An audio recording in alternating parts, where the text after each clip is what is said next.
Good morning, everyone. Good morning, good morning, good morning. How are we all doing today?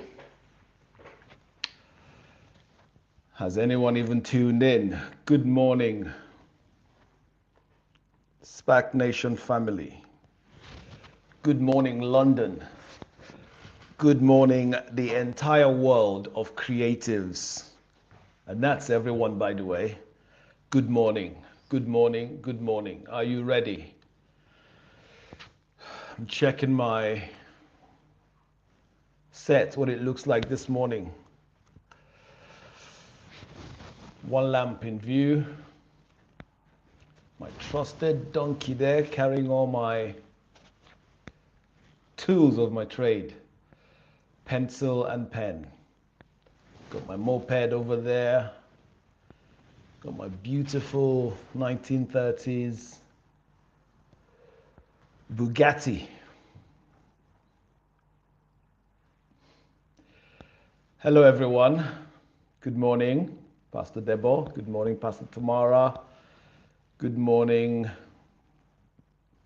Just the three of us, is it? Wow. We'll still have a great conversation. Doesn't trouble me one bit.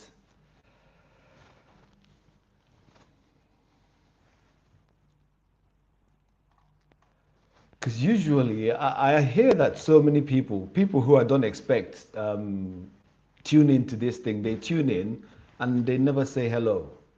And I never know that they are on. So say hello to me. Don't be rude. Say hello.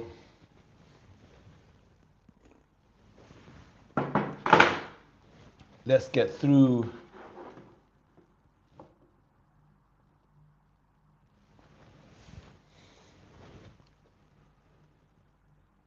Yes, I see you. You're on. I can see you. I'm talking about those who never say hello. But then they meet me and they say, oh, nice talk. I'm like, no, say hello. Good morning. I am Remy. Good morning. Miss Stella Antwi, pastor type. Good morning, Ma. How are you? I'm considering being with you this morning, you know. Damn it. I want to be where things are being built and the opportunity to solve problems, especially creative ones. So Pastor Domisela is really pushing into a beautiful space, you know, one that I am incredibly proud of. So she starts, should I say principal filming? Maybe it's not. It might be just like a trailer they're filming. I can't remember, sorry. But at least production starts today on something she penned. By penned, I mean wrote or an idea. So I'm excited and I really want to be there and we'll see what happens. Full pilot episode, absolutely. And that's a big deal because it's from that one episode that the series will be greenlit. So, oh, production started yesterday. Okay, I can imagine. Amazing. Anyway, well done, Ma. I am incredibly proud. Miss Consistency herself. P. Sam spoke about you. I respect you, and I agree. Bishop Marceline, good morning. Just happy to be here. I'm happy to have you. So, don't cry. No, I'm not gonna cry. Anyway, so here we are at a very strong intersection of the narrative that we've been dealing with. We have been, please keep saying hello to me. Publish this wherever you want a creative to receive a spark in them about the process they're on, the journey they're on, or simply the act of being a creative. Because that's what we aim to do. That's what the instruction that powers this broadcast aims to do, to put something in every creative, because the mandate is have conversations among yourself, speak to one another on a creative level, one that aims to do one thing only. It's not to celebrate the art of script writing or the art of mixing paint and applying it to canvas or anything that is creative. It's something that is supposed to take someone from one low social economic standing, background, whatever you are, and you can't break out of. These conversations are designed to take us, to take you from where you are to where you need to be. That's the power behind the mandate we are responding to. So I urge you to make sure we spread the word as much as possible, um, so that those who need to hear this will hear what they need to hear. Okay, let's do 2 more minutes, see who joins us. And I believe quite a lot of people would have joined, but they don't like saying hello. And I don't know why. I don't get it. Say hello. Say hello to me because I'm saying hello to you. Hello, creatives, both here in the nation, creatives in London, and creatives across the world. Someone followed me on Instagram, um, and I think they found me via this broadcast, and it's incredible. I think that is um, what this is intended for us to reach those who we ordinarily cannot reach. Because where I live, I may not have bumped into that person ever. But here we are online, passing through, and they stop and say, "What's this?" And for the fact that they listened and then clicked follow, incredible. Good morning, Pastor Daniel Olorun Toba type. How are you, sir? How is the arm or hand? I hope it's good. So imagine how Pastor Daniel here has been on for a while, but I've only had to just convince him to say hello. It's incredible. The friends you think you have. Okay, 10 past 9.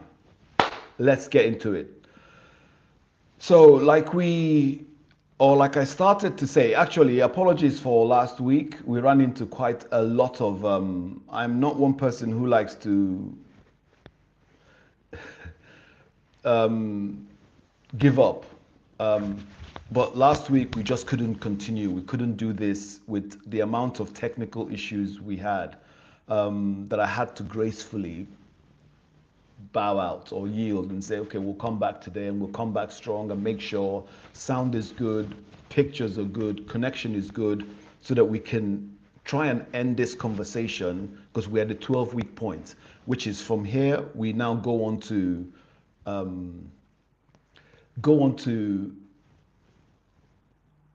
proper conversations about how do we become a creative body and a creative people who will break into the billions, as a byproduct of the good things we're doing. So I'm going to start by sort of, I know we got into it a little bit, and I don't expect you to remember. If you do, listen, incredible. I respect you for that. But let's get into it.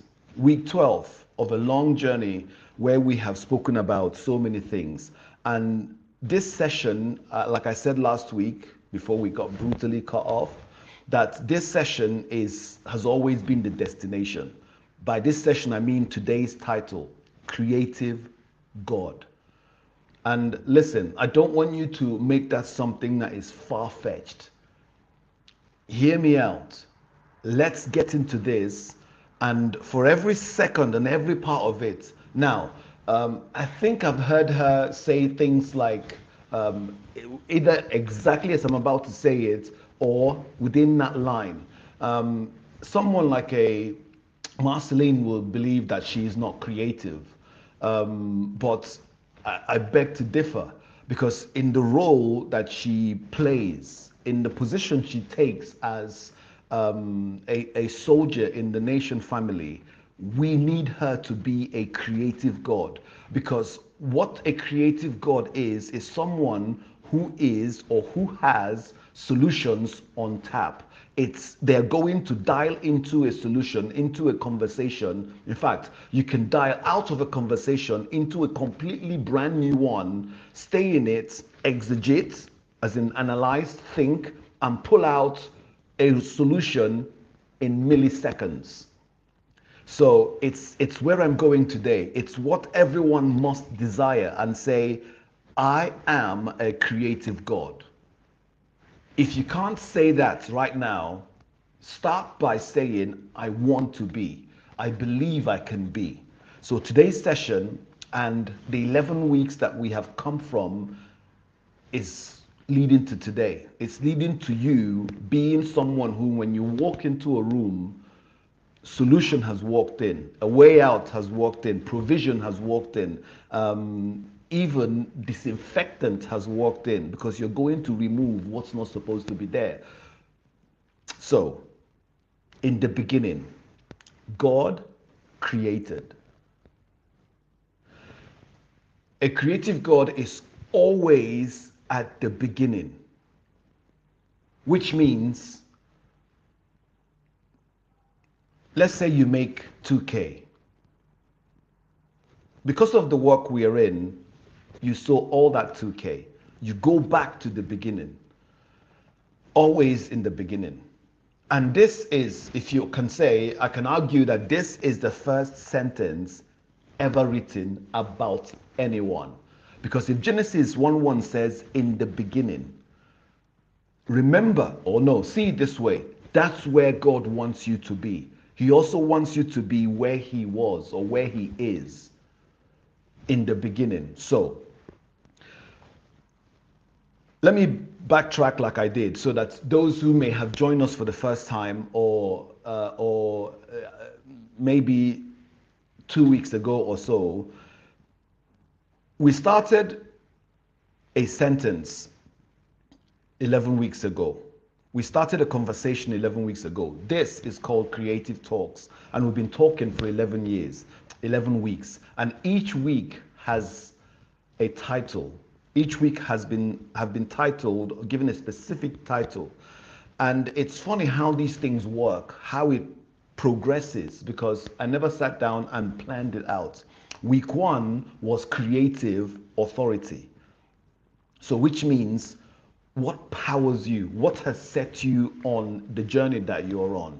Then the next one is creative leadership, week 2. And that is, if something has given you the authority to go and do something, how are you leading yourself creatively on that journey, powered by a certain authority over you? The next thing is, if you are leading yourself, where are you leading yourself to? Can you see where you are going? That's why week 3 dealt with the title Creative Future, because you are always in contact. For example, as a community, we are in contact, always looking at that. Come the 31st of May, the least we would have done is put 10K in a pot. No one should disconnect from that future, because when you do, you will not see that future. Have you, or you've heard, maybe you haven't experienced this, those who drive would have. If you're driving at a certain speed and you sneeze, your body forces your eyes to close. And when it does, let me tell you, panic sets in if you're doing a certain speed. Why? You are disconnected with a point in the future. You don't know where is this car by the time my eye opens, even though it's happening in milliseconds. So that's what Creative Future dealt with. We're looking at what's in the future, and am I in contact with that future? Are you living in the future while operating in the present? If not, things go crazy. For example, most times when I design a set for any event in the nation, let me use that for example. I don't care if it sounds spooky or anything uncanny, but I tell you, I see myself on the day we've built the set, on the day that we've set up everything, and based on that, I will see that this thing works. So by the time people are saying, I'm not sure about this design, no, I am sure because I have lived that day. I have seen the future. I've seen that the branding works. I've seen what the atmosphere. I can see the day I am designing for. So based on that day, I'm in a room in a meeting, and PT will turn to me and say, are you sure? I'm saying, sir, as in, I am sure. Why? Creative future. Then finally, or not finally, the next week, week 5, week 4, it was creative value. Then there was creative speech, there was creative double, creative room, creative craft, creative taste, and so on. And there's an analogy I started making that I need to repeat so that you can understand and not forget it. All of these things are different facets, different, imagine, and I use the diamond as an example. It's cut in such a way. These diamonds are cut, you've seen a diamond before. It's got different facets to it. There's a shape it has, and each one is cut in such a way to make that thing beautiful. So it's like the person cutting the diamond doesn't stop when one is done. He continues, they keep cutting. Why? They know that light only becomes visible when all of the facets are cut. When that diamond is cut, when they all exist at once, what am I saying? You have creative authority, you have creative leadership, you have creative command of your future. Your value is inherent, it's not going anywhere. You know who you are. And when you utter speech, you utter beautiful speech that creates, because you are standing in a place where you know that in your creative double, which everyone is occupied by two individuals or whatever you want to call it. You don't want a lower self or a lower part of you that have experienced something to utter speech and so on. All of these things have to be so much in sync with each other, because when this diamond is complete, when the thing is turned, so I'm trying to replace the sun with, let's say, if a PT comes and speaks, when light or when a problem hits you, when you walk into a room, the atmosphere changes. Why? Someone is complete. That's what we're trying to do with this. That's the journey we're on. So today we turn to the sun, so that everybody who I'm hoping have truly gone back to make the connection with all of these topics and find out within you, what's my future like? What's my creative speech like? What's my this like? Based on the topics that we've dealt with, you will now understand where we are going with this. And that begins to change who you are, because all of this is a quality of mind. A quality of mind, it's when all of these is not just information. You are not processing all of these as just information. It's creating an identity. Because remember, a diamond is found, and trust me, when diamond is found, it's not called anything else other than diamond. So it's still diamond.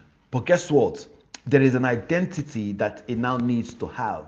Something that is incredibly brilliant when it's in the presence of light.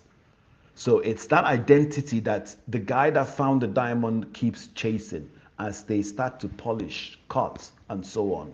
So a creative God is not a creative who has learned more things. No, it's not. It's not someone who knows more than the next person. A creative God is a creative who has become. It's identity matter. You've become a different kind of being. Yeah, so you see all the qualities we've spoken about, all the 11 topics that you've dealt with, it ceases to become what you practice. Excuse me. It becomes nature. It becomes natural. I hope that's making sense. It becomes as natural as you will never find a fish practicing to swim. No. I have two big studio lights in front of me. They are not practicing to be, they're not practicing illuminating. No, they are light. So that's what a creative God is. A creative God doesn't think well. You are just a thinker, non-stop. As in non-stop, you are thinking. So creation follows this identity, not the effort. Yeah? So today then, in order for it to make sense, notebook and pens, please, because you're going to write a few things down. Why? It's important to. And this is that kind of conversation. I have not come to give you my knowledge. I've looked at scripture. I've listened to one or two words PT has preached. I have made notes. I have built this thing out based on, because I have to teach based on what he's teaching, or who he is, or the nation we are building, the nation we're part of, and our mission. So I need you to write things down in order to know that this is not just some free exercise that we're just jumping on online and just talking to ourselves without any direct purpose. Who's on? Let me see. Pastor Genevieve, good morning, Ma. How are you? I see you.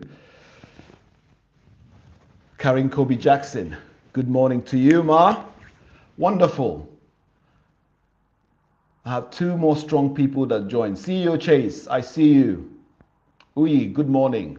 Good morning, good morning, everyone. Okay, 7 aspects or 7 faces of a creative God. And it's not 7 because I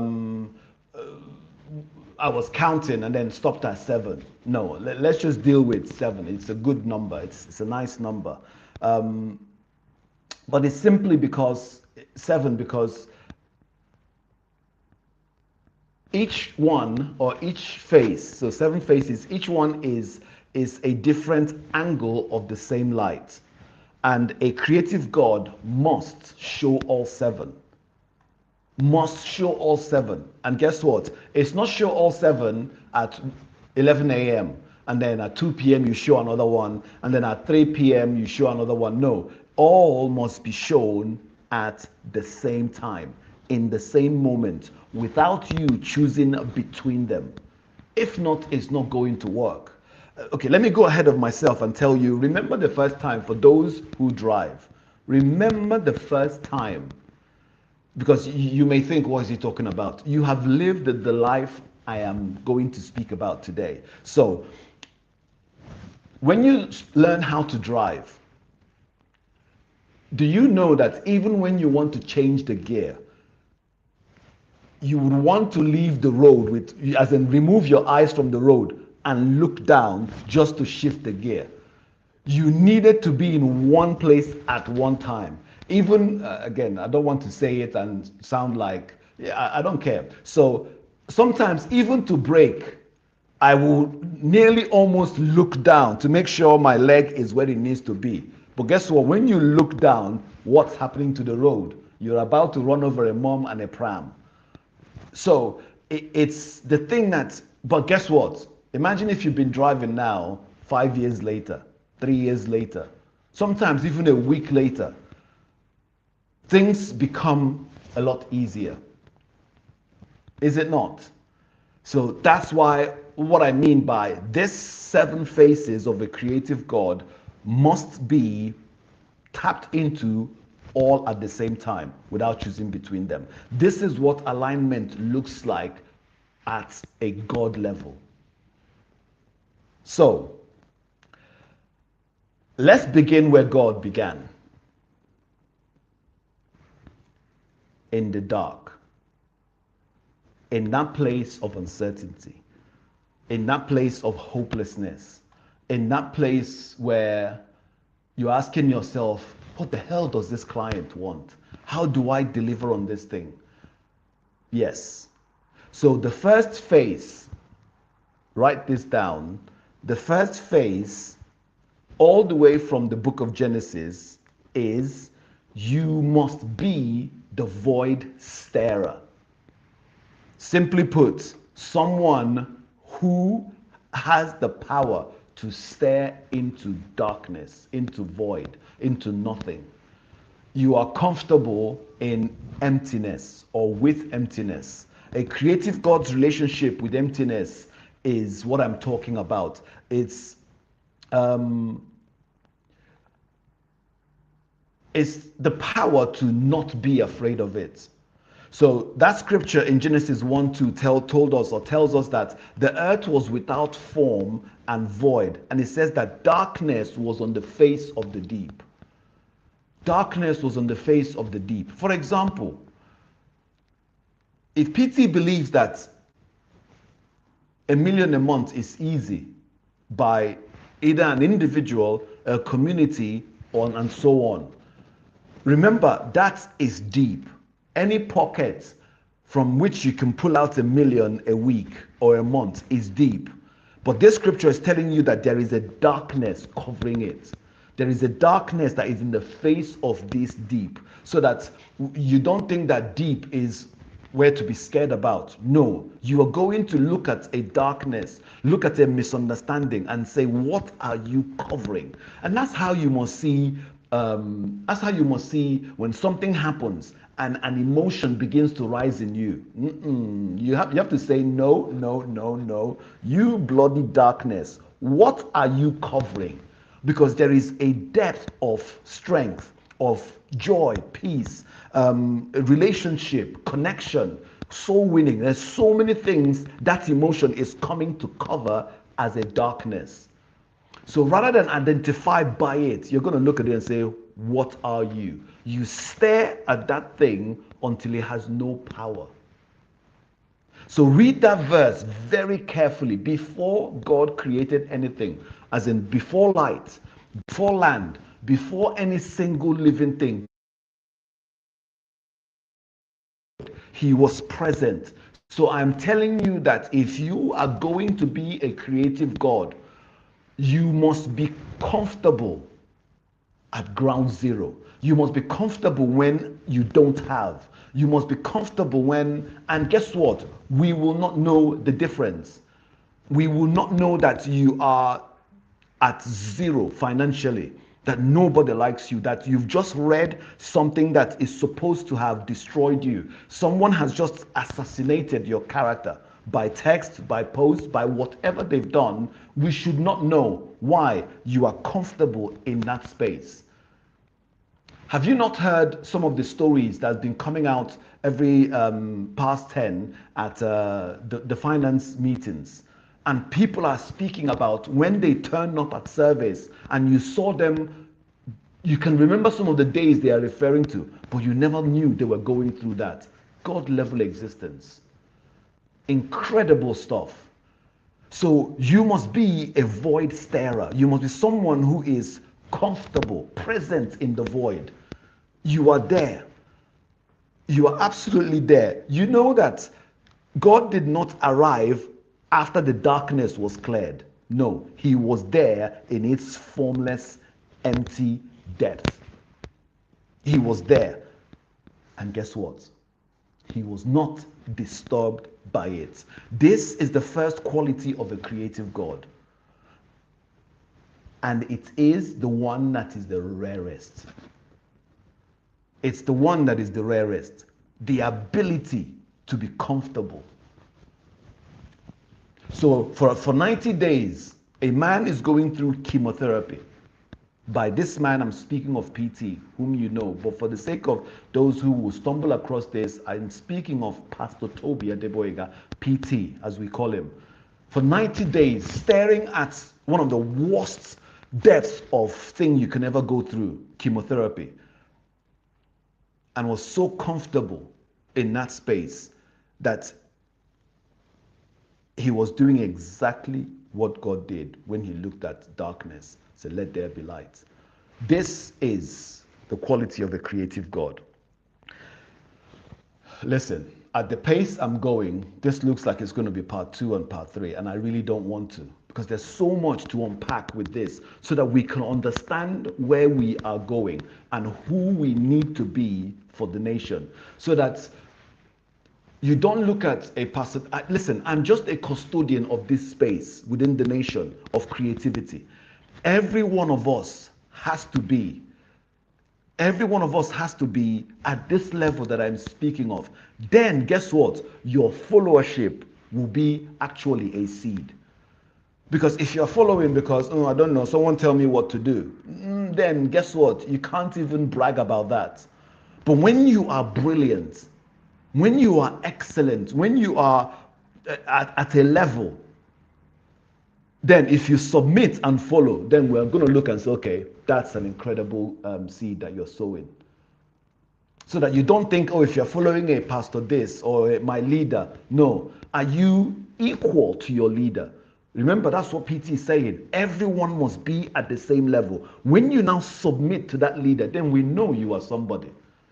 So I'm making sure that I am speaking as clear as I need to speak, so that I can create my replacement, so that I can create so-called competition. Who is it good for? The nation. Is good for PT. To know that within his arsenal of knives, he's got 7, 10, 20, 100 sharp knives ready to deploy anytime, not just one person.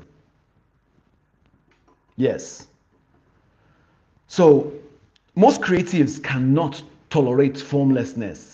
Oh, I don't know what to say. I don't know what to do.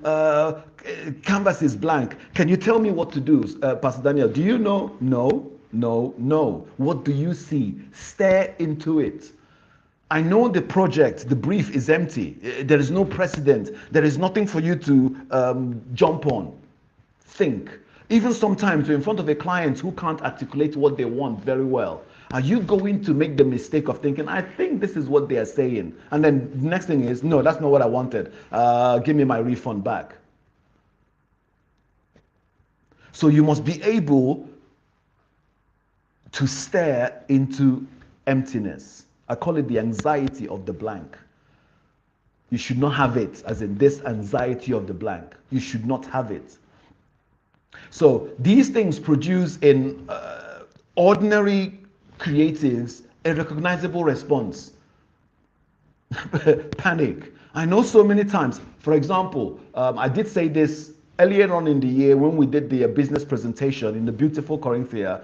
From nowhere, PT said, oh, Pastor Daniel, come and sit down front of center stage and be part of this conversation. I'm not going to say, oh, I wasn't prepared. I don't know. No.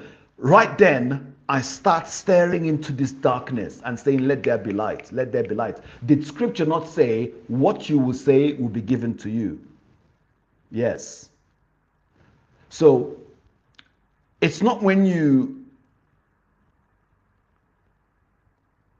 Okay, so, the quick response is always, you see something and then what you do is, you fill it with ideas, you fill it with noise, you fill it with the same thing that we do. And that's where you begin to understand that these things don't really help us.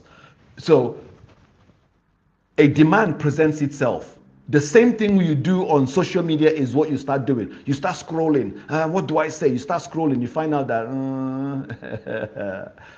it's not how it's supposed to be. It's a becoming thing. It's not what can I say now? What looks good? What looks trendy? What looks this? No. It will never be that. It will never be looking at what others have done. It's what have you become?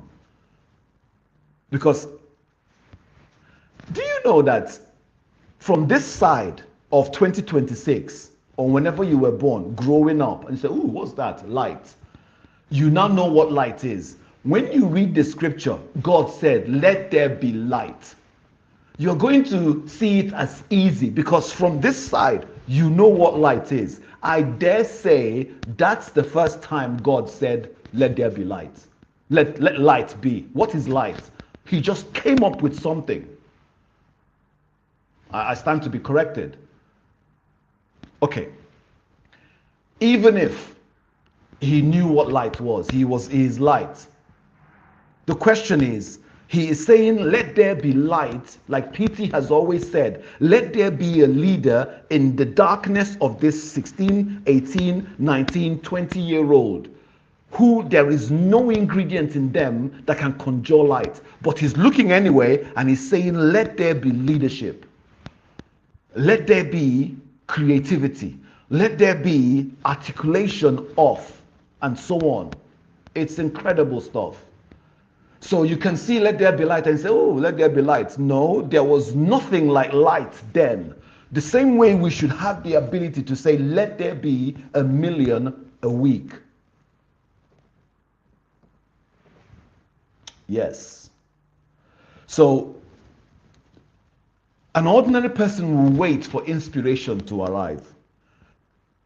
Because, or do you think inspiration is something that comes and knocks on the door that is already closed? No, a creative God is the opposite. Opposite, what do I mean by that?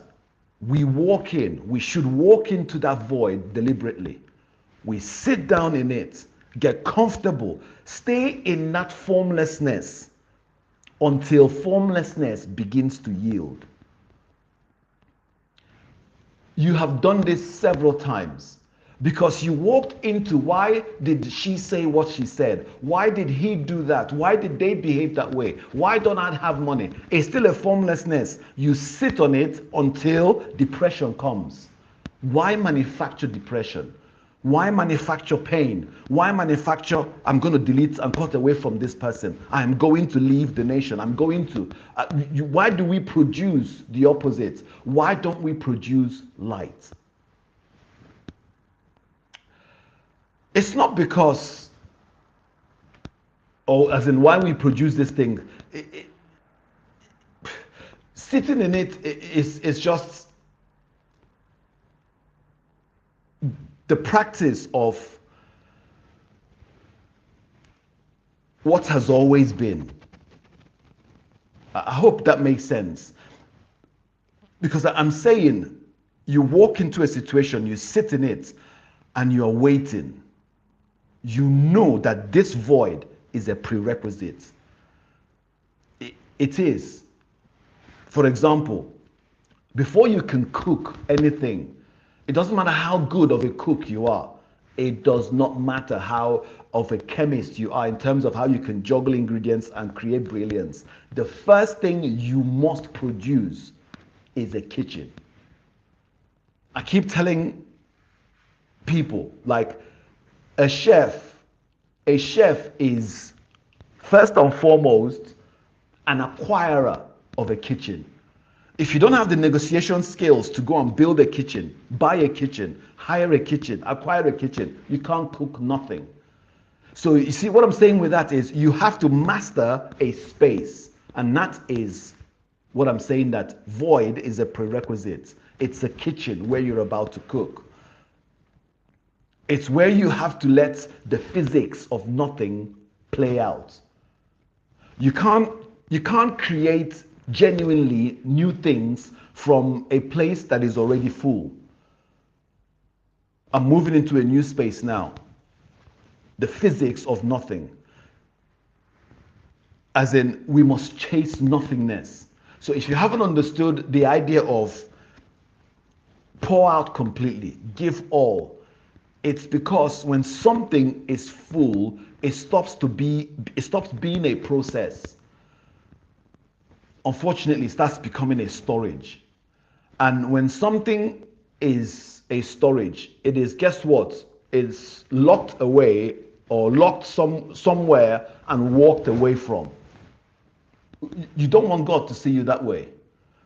You do not want God to see you, okay, so you are going to keep that thing there and you're not going to use it, right? All right, see you next time. No, because I'm looking for people who will keep staring into the dark and saying, let there be, let there be. And that could be soul winning, left, right, and center, building the houses we find ourselves in, making money and things like that. So you cannot genuinely, you can't create anything new from a full place. The only space where something has never existed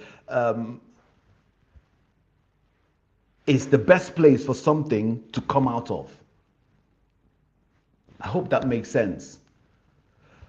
This right here is the operating principle of creating the so-called breakthroughs that you have. Because someone is going to look at something, emptiness, and say, I am going to find something. The great creative breakthroughs in music, in science, in design, in business, it did not come from people who have had more input than everyone. Sometimes it hasn't come from someone who says, oh, I had $1 billion in the account. It's come from a place of emptiness. It's people who genuinely found a way to navigate emptiness or to sit inside it until they can call light out of it or until the right moment appears. Yes, those who cleared enough space. Remember, we spoke about creative room. You've cleared enough space inside you so that something new can form. Yeah. So, what I've just said with that is, it's still progressive to a point where a creative God is not just someone, or you go from someone who is comfortable in a void, in emptiness, in darkness, to someone who can create emptiness. Someone who can create emptiness, but guess what? On command. Christ always did this. When a foul spirit will speak out or lash out from someone, what does he do? Get out of him. He creates, because this guy is too full of noise. He makes space. He creates emptiness so that something else can be embodied. So, to be still, to clear out, to arrive at a blank with full attention and a zero agenda is an incredible quality you should pursue. Because guess what? Imagine when you start processing something you don't like. Someone said it. The worst one is even when you're processing a correction the wrong way. Okay, let me leave correction. If someone has genuinely insulted you or done something that is not good, what we never know how to do is how to delete, how to go back to blank. Do not store that thing. Why? Any minute from now, you are meant to create something. There is an instruction that is going to come, but guess what? When that instruction comes, it will meet the hardest discipline that we have, which is, why did he say that? Why did this happen? Why did this happen? Yeah. But I'm talking about one that we find so hard to do as well. It's the hardest discipline of everything that we've been talking about. The idea that instead of you, because a creative, I'm supposed to be telling you, go and learn this, learn this, learn this. No, I'm telling you, go and learn how to empty out. Because everything in the world pushes towards filling up. Fill your bank account. Fill your wardrobe with shoes. Fill your this with clothes. Fill this, fill this, fill this. Fill your face with makeup. Yeah, that one even. That one even. Strip your face of all of those things and see the symmetry of your face. Beauty written in simple code. But someone is going to say, nah, it has to be filled with things. And guess what? Forgive me for saying this. Should I say it or should I not? Sometimes, when you put makeup on the way you put it on, what you've done is add 10 years on, 5 years on. Have you heard people say, I didn't know she was... Exactly. Anyway, the world is all about filling things. Filling. No. We are talking about emptying out. Getting rid of that noise. Getting rid of the comfort, the things that destroy us. What this looks like in time. Let me move on. So let me bring it back to what we do as creatives, as an actual creatives who do creative work. So a creative God walks into a client meeting where the brief is confused, it's undefined, the direction is contested, and guess what? There are three people in the room arguing about a problem they cannot yet name. What do you do? If you look around and every creative is anxious, and they're anxious because they need what? Clarity. There is so much noise that's been generated, it needs to be emptied out. Who has the ability to empty that thing out? Why hasn't clarity arrived yet? If you are in the room, the question is, why don't you bring clarity? So a creative God is the calmest person present. You have to be. Please, whenever you're around PT, observe him. Observe him. Yeah. A creative person is the calmest. It's not because you have all the answer. It's simply because they are genuinely comfortable in this space before any answer exists. Before any answer exists. Why? You've spent years, I've spent years training my nervous system to function in a way: quiet, think, see, think again, perceive, think again, and keep going. Keep thinking, taking information, analyze it, all the while staying quiet, staying in this formless environment, because you know with certainty it won't take long. Because of this chaos around you, I am going to distill, I'm going to pull out. Clarity will come. It will come. It always comes to the one who stays in the void long enough to hear it. And guess what? Long enough to hear it doesn't mean it will take days, because you're in a client meeting. It needs to come to you like this. And someone will be like, how do you think of that so quickly? Why didn't I think of that? No, it's we are in two different spaces. So a janitor, a cleaner in a place will see a mess and be disturbed by it. This people, da, da, da, da, da. But a creative God, the visionary, the person that built the business, the person who is championing the thing, will see the mess and recognize it as what? This is where everything begins. So someone will tell me, oh, I can't do that. I'm thinking, and you dressed yourself today. How hard or how easy do you think this is? How you've turned out today? The other day I was traveling. I was in a train. This person left their house naked, just pants and bra, in the name of summer. And guess what? She kept screaming throughout the journey that we were in. I had to get out.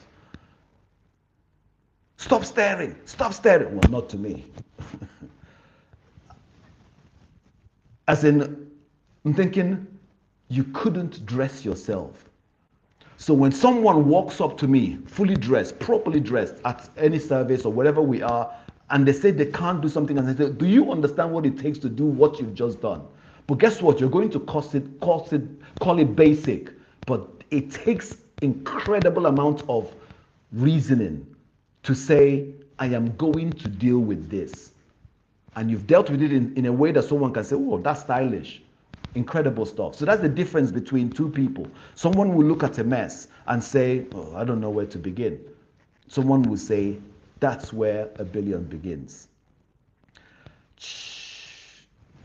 I'm going to speed through this because I've only just talked about phase number one. So there's the void starer, and then there's the deep reader. A creative God does not see what is. They see what is forming. Deep reader.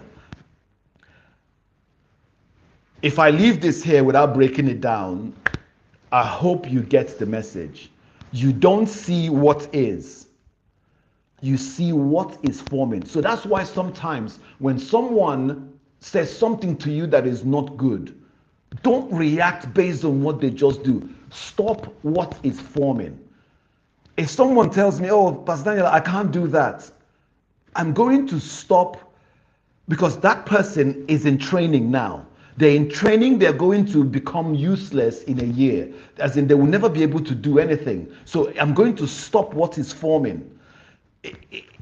That's what's more important. It's not the fact that I'm asking someone go up and speak or go up and present something, go up and do something, and they said no, I can't.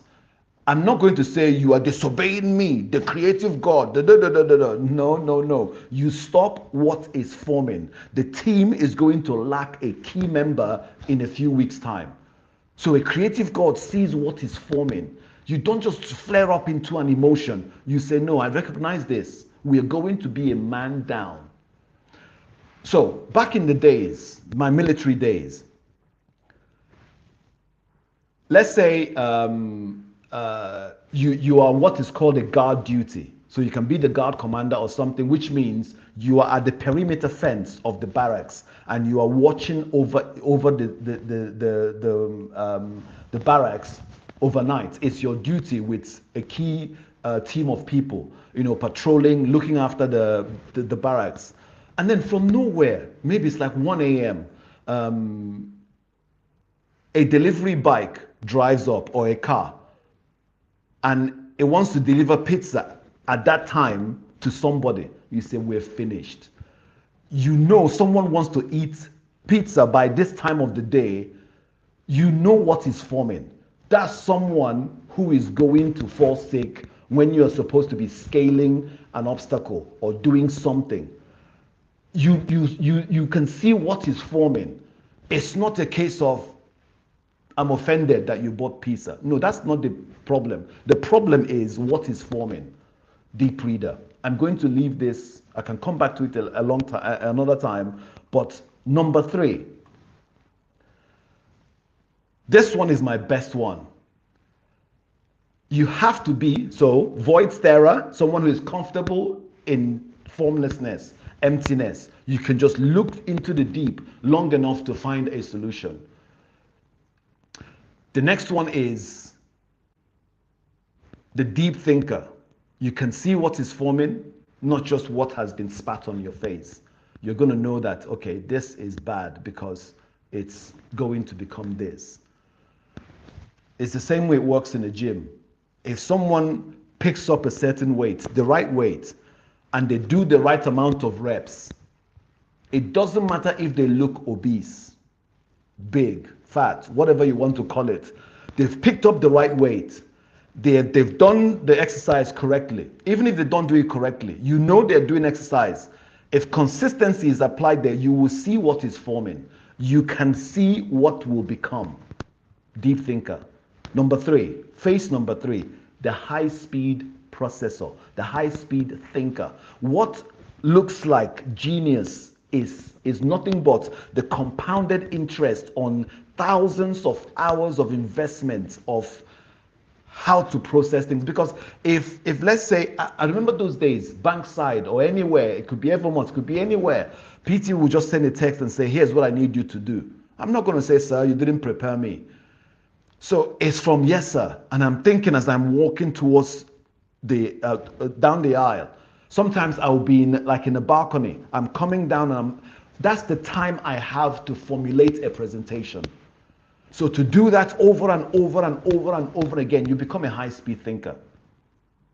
It becomes a compounded ability. So I'm telling you, do not run away from. So if we are in a community that's supposed to raise X amount of money by a certain date, the reason why we haven't is the sum total of the lack of high-speed thinking that we have. Thinking towards that one goal. How can we? But unfortunately, guess what? There is something we haven't done in the past that is affecting us today. So high-speed thinking is a compounded interest on a lifestyle. And we are fortunate that we are in a place where just the sum total of the existence and how the nation does stuff is taking you and I to a place where we become this thing we are dealing with today, creative gods, people who can respond to a solution instantly at the speed of thought. So the question that nobody asks, what is it? What is this question?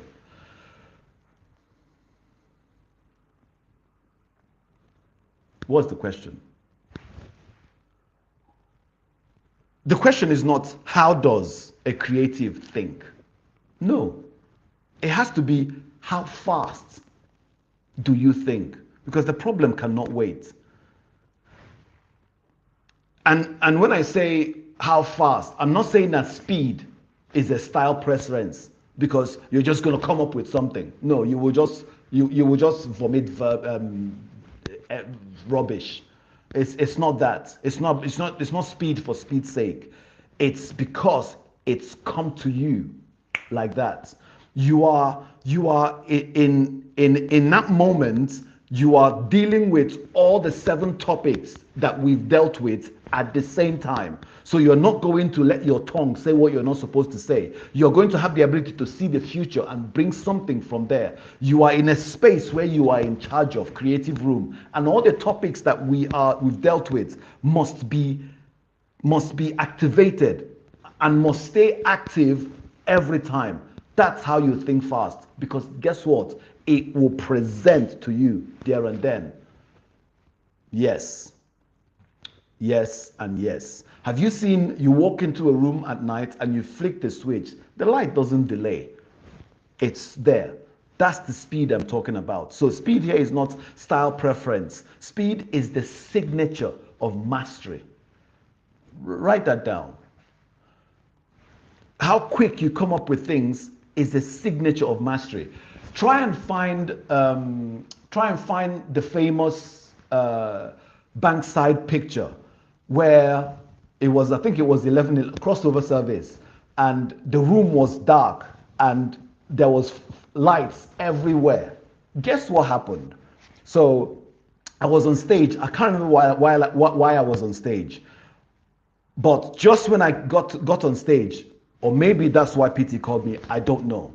But I found myself on stage and everywhere went dark, everywhere went black because the light cut out. Rather than panic, guess what I did? I pulled out my phone and I told everyone, turn your lights on, turn the phone lights on. We created magic. It's let me call it that. But instantly, without panicking, as in it was, the place was alive. It was a moment when we didn't need to have power outage, but it happened. But there and then, we created that incredible moment. I think a few people still have it on their phones. Try and find it and see. That's what thinking very quick. So it's not like, oh, let me think quick. No, it just came. Why? I saw a problem. And instantly, what presented itself was solution. Speed as a signature of mastery. That's now we solve problems here. No, we never say no. And trust me, never saying no doesn't mean that you're always saying yes to things you like. It's no, I'm not going to go late to service. No, I am not going to agree with you on that. I said something to someone yesterday. Hear this. You may not like it, but you will understand what I'm about to say. What happens when you are within close proximity of someone and possibly in a closed space like a car and they fart? What happens? You want to get away from them because you're about to suffer something, if not suffocate.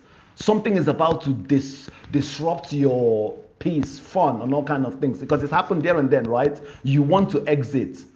But guess what? Every time I hear people fart with words, they say things that are incredibly disrespectful, horrible, as in, why are you saying that? And this person still stays around laughing. I'm thinking, can't you smell that? Can you not see what just happened? So that's how you master something. You must recognize the same thing in every shape that it comes. And you say, no, I'm not going to be here. So I'm saying that when you're asked to do something and you say yes, and you say yes, and you say yes, it's not because, oh yeah, it's my skill set. I can do this. No, you say yes because it needs to be done. You've been given instruction. That's how mastery happens. You keep saying yes, yes, yes to things that are incredibly uncomfortable. But you know the nation requires it. You know your family house requires it. You know this requires it. You keep saying yes. Listen, let me tell you what's compounding. What we're talking about here, this speed of mastery, it becomes a signature that they will do it. They can do it. They will turn up. They will deliver. The training happens across board. Remember what we're dealing with here. So many facets of a diamond. So that by the time you enter a room, you illuminate the place. Yeah. Thousands and thousands of hours of genuine creative practice. I was asking someone on Sunday, where are you? Where are you? Did you not hear that PT is driving towards a date, the 24th of May? A service is happening. You as a creative hasn't called once to say, where do you guys need me? What the hell is going on? No one has given me a task. Are we not going to design something? Are we not going to do? What are we going to do? Let me tell you, if you don't do those things, mastery, creative practice is eluding you. So it will look like, oh, Pastor Daniel is this. No, I am not. I am engaged in, I get these hands proper dirty with activity, with what can I do? What can I do? I mean, as in, I'm whatever I need to be to keep thinking, how does I interpret creatively what everyday fits needs? In terms of what will women like to wear under this brand, not under me. I'm going to find a way, because she will be my client, say, can I design this collection for you? Can I be part of what you're doing? And I'm going to go here, girls under construction. Can I do this for you? I'm going to find a way, plus the ones that are thrown at me left, right, and center, and I take on as much as I can. Hours of genuine creative practice. Listen, this is automated competence. It's that thing that takes somebody who is junior, still consciously navigating this nation thing that we are. It will take them to where you will be shocked. I am looking for my replacement. I hope you're still with me. I hope you're still with me.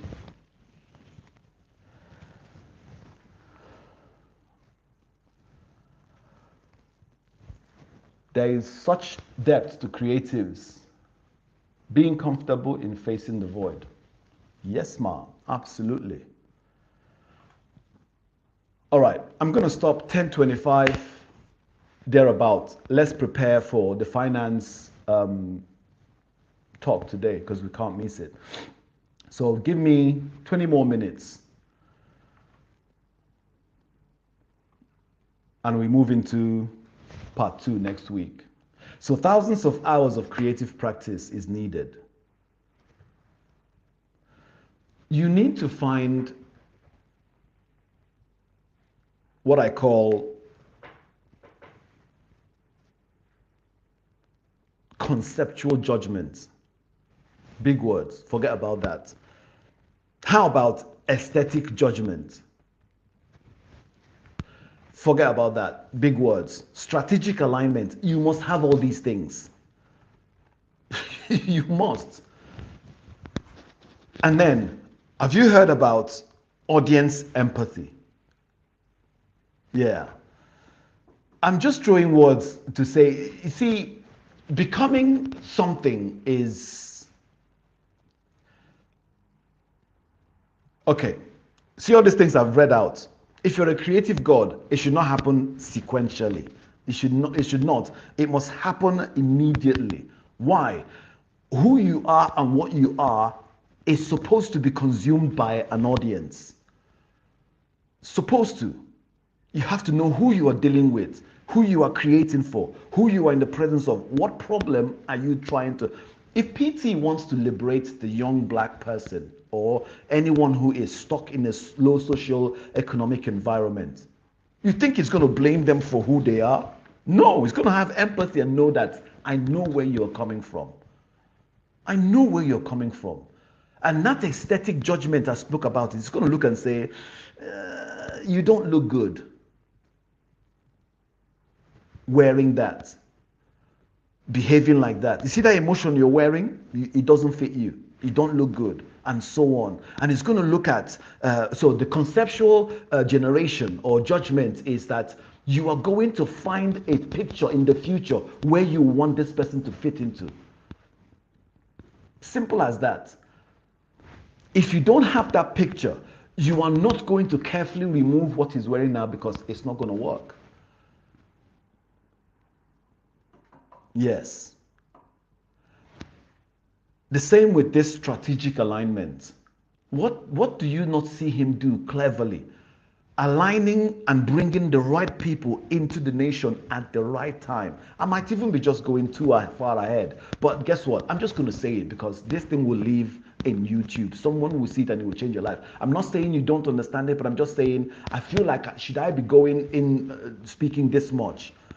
I think I should, so that it's there. Because if you come back, let's say you don't understand it now, and trust me, some of these things that I'm saying, I don't even understand it myself because I am learning as I'm hearing myself. You better believe it 100%. So all of these things must happen simultaneously as we are part of something. It's not, I'm going to be deliberate and be nice to you. No. You should just find yourself being that thing.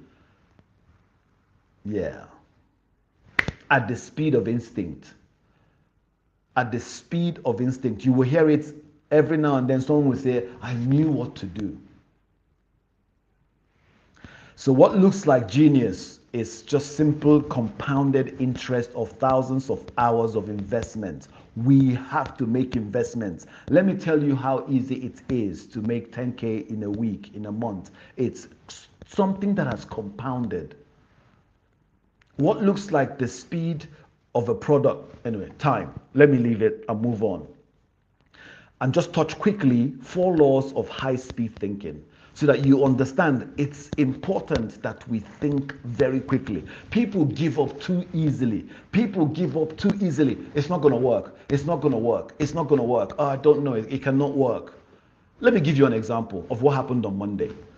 At some point at the barbecue at camp 2 days ago, someone walked up to me, Amina, or Amina as you will say, walks up to me and says, oh, you have to try these. They're incredible, because it was hot and she had an ice lolly. So you have to get this. And guess what? They are free. I said, okay, if you're offering, get me one, please. Because I was in a conversation. She said, okay. She went and queued up. I didn't see her until when it was pitch black, maybe about 11 p.m. or so. I said, what happened to the ice lolly? She said, oh, it stopped being free. I'm saying, so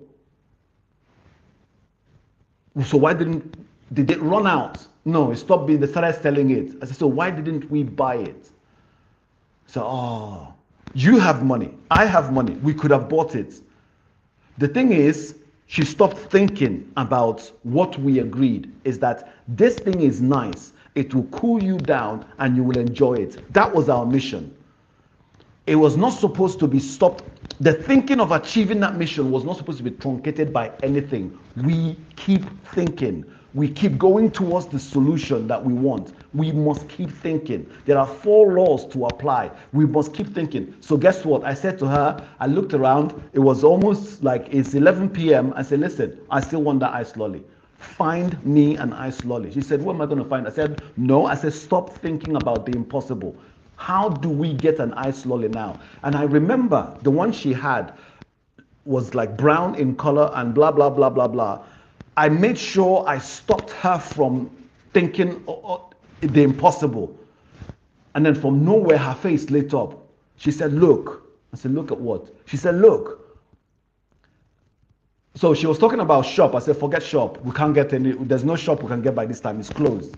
She kept thinking until she said, look. I said, look at what? She said, look, there's Coke there. I said, okay.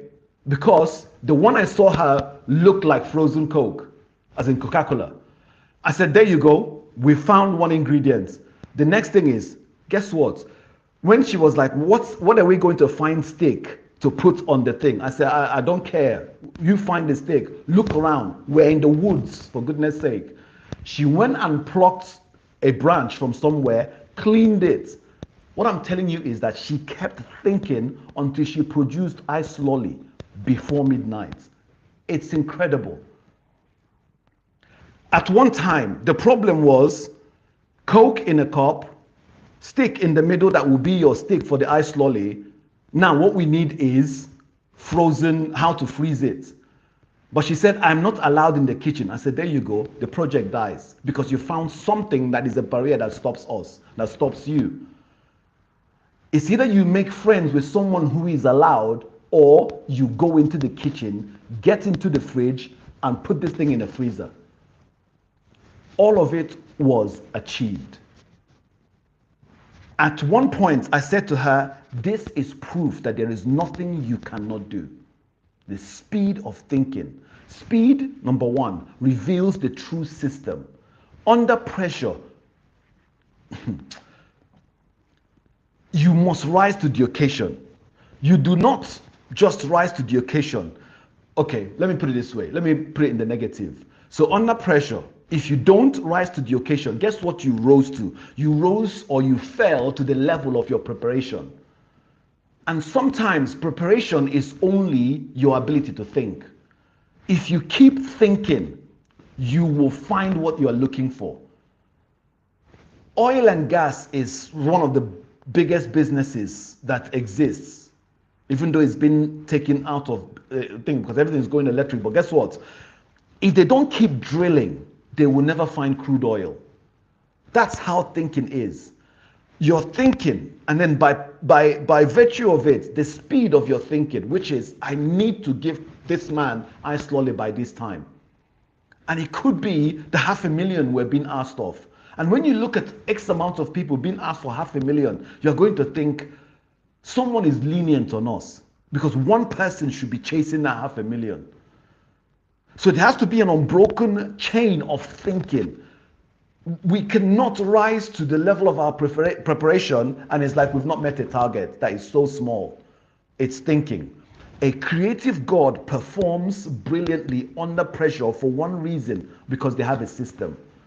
And their system, their own nervous system, their instincts, their patterns, it was built for that reason. Why? For the conditions they have found themselves in.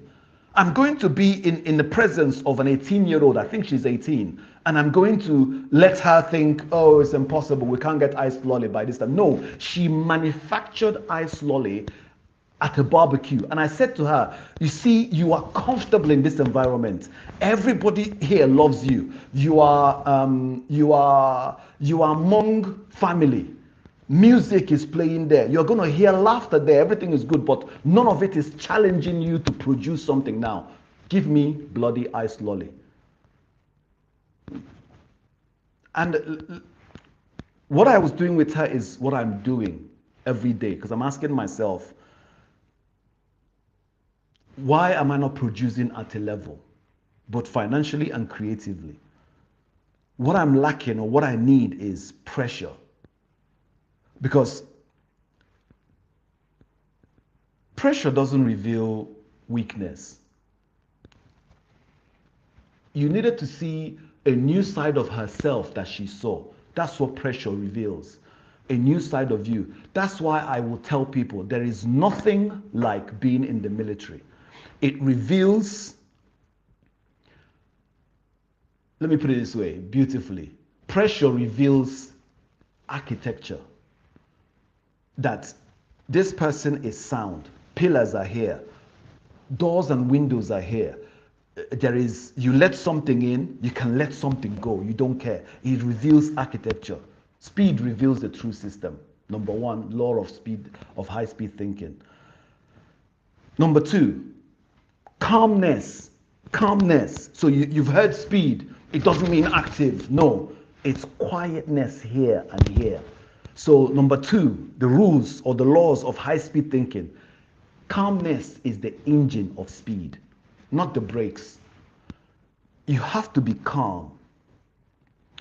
In order to pull that out of Amina yesterday on Monday, I'm not going to come with harsh words. I'm just going to be calm and say, no, keep thinking, keep thinking. She reacts to him. He says, no, don't let that distract you. Keep thinking, calmness until we pull that out.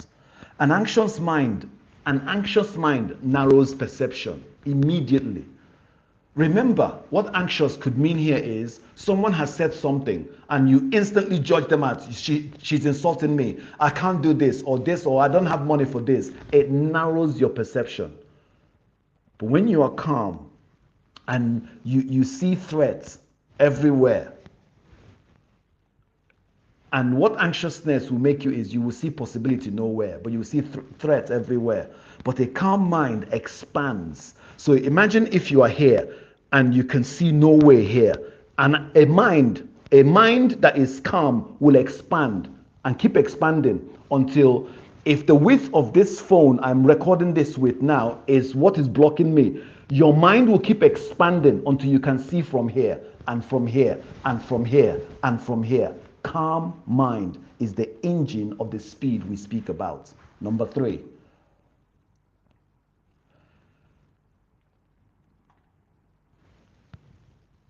Identity eliminates hesitation. That's number 3.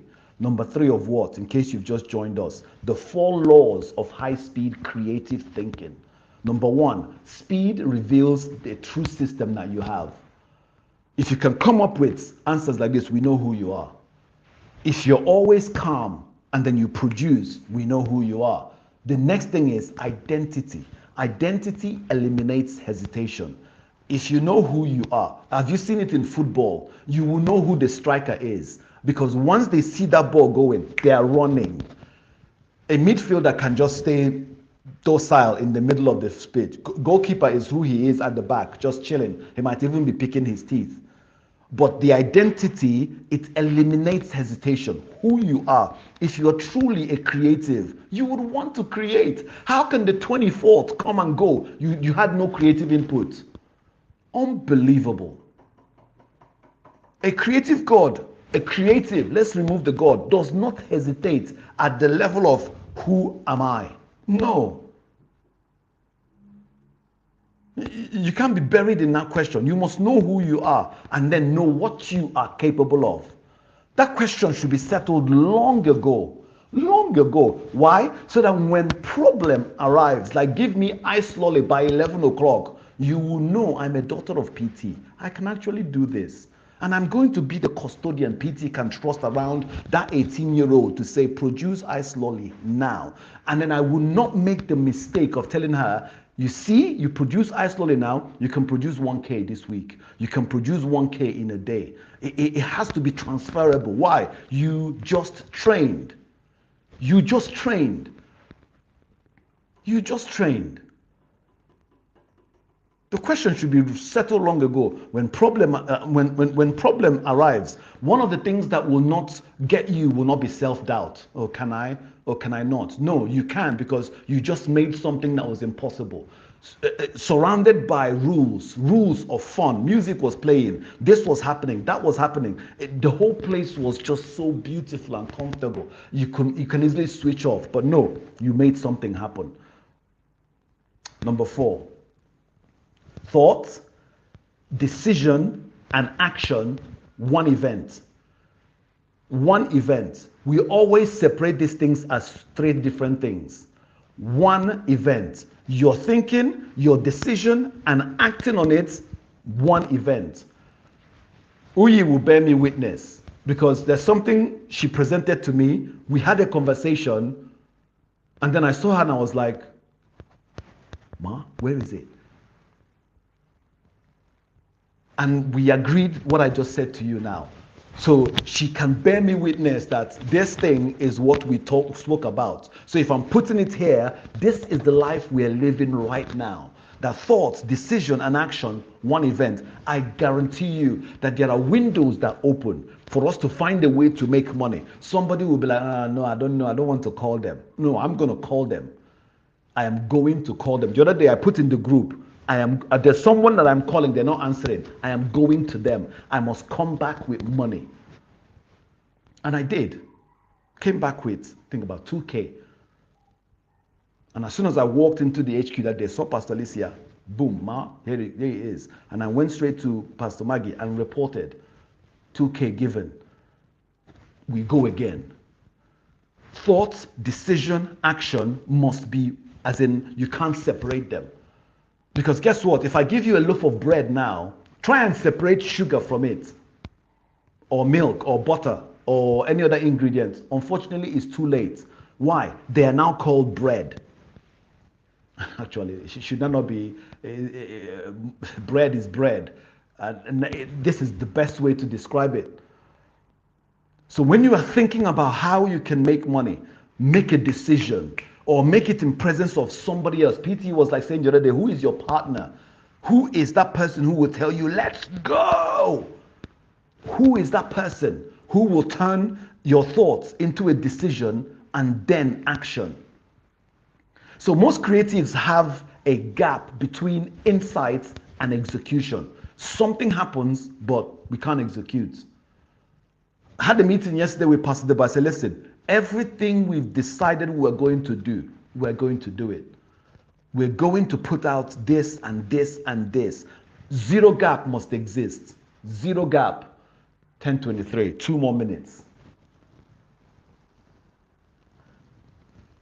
We journal ideas for days, but nothing happens. We keep waiting for more certainty. We have to collapse every gap that is in between.